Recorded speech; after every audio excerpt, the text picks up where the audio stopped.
નમસ્કાર મિત્રો, ભાવનાઓ જીવનનો રંગ છે, પણ આપણે તેને બાંધણ બનાવી દઈએ છીએ.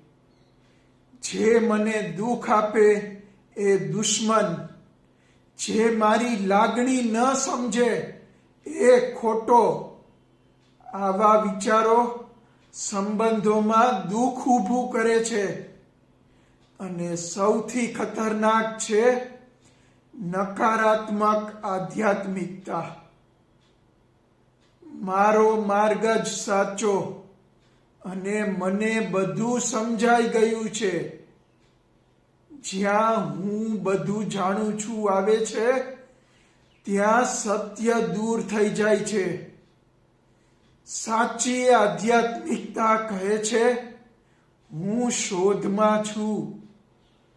ભાવના અને આત્મા જ્યારે ખુલ્લા થાય ત્યારે જ માનવ જીવન એક યાત્રા બને છે.